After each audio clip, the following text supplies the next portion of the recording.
Proverbs 17:15 says, he who justifies the wicked and he who condemns the righteous are both alike an abomination to the Lord. Two things God hates here. One is to justify the wicked, and the other is to punish the innocent. Both of them are injustice. Not just punishing the innocent, but to knowingly set free the wicked and to bring no penalty for their crimes is an abomination to the Lord. It isn't compassionate. It isn't pity. It's an abomination to the Lord.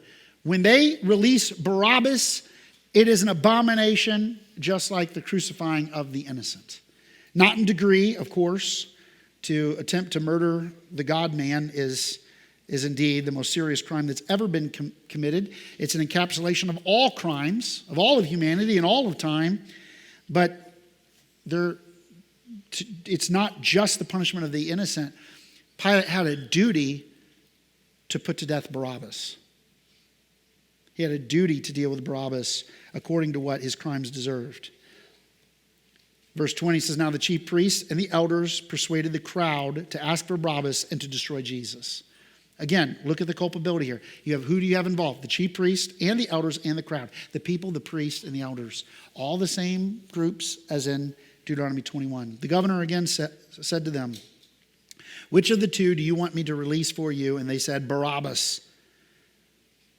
Pilate said to them, then what shall I do with Jesus who is called Christ? They all said, let him be crucified. And he said, why? What evil has he done? But they shouted all the more, let him be crucified. Pilate here appears to be a pro-life individual, speaking up for the life of innocent. But look what he's doing. He's given a choice to do great evil, to both acquit the guilty and to punish the innocent. He doesn't take his responsibility seriously. He, like Eve, submits to the people he's supposed to be head over. He, like Adam over Eve. Adam submitted to his wife when he should have led his home. Pilate's the governor. He's supposed to say, I don't care what the masses say. Don't give me this democracy stuff. This isn't a democracy. I'm the governor here. I have a job to do. I represent Rome, and I'm going to do justice. I don't bear the sword in vain. The sword is here to punish evildoers and to protect those that do good. I don't care what the crowd says. What does God say? There's where my duty lies, is what does God say? Not what the masses say. What does God say? Because God's law says, you shall not follow a multitude to wrest judgment. Democracy is not to enter into justice. What does God say? So when Pilate saw that he was gaining nothing, but rather that a riot was beginning, he took water and washed his hands. He washed his hands before the crowd, saying, I am innocent of this man's blood. See to it yourselves.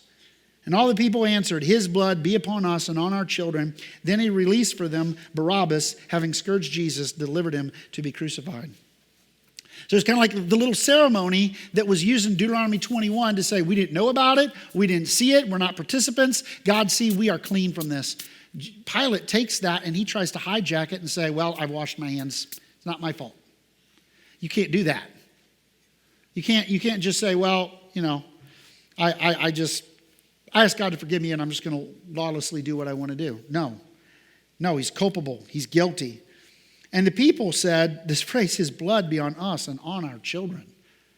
Now, I want to say something that Matthew lays out very well in previous chapters, that this generation, all the blood from Abel, this is in Matthew chapter 23, all the blood from Abel, the first martyr, to Zechariah, the son of Berechiah, he said, will come upon this generation. This generation.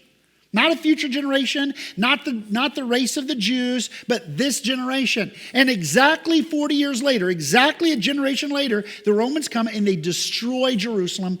And the gold runs down between the building blocks of the temple. And in order to get the gold, they have to take all the stones down. And Jesus had prophesied, not one stone will be left upon another. There's a beautiful fulfillment of prophecy, or an ugly fulfillment of prophecy, if you want to put it that way. But Jesus prophesied it. That generation was guilty of Christ in a particular way that led to the Romans coming and conquering them. This is not against all Jewish people in all places at all times. It was for that generation. All the blood from Abel to Zechariah of all the martyrs came upon that generation.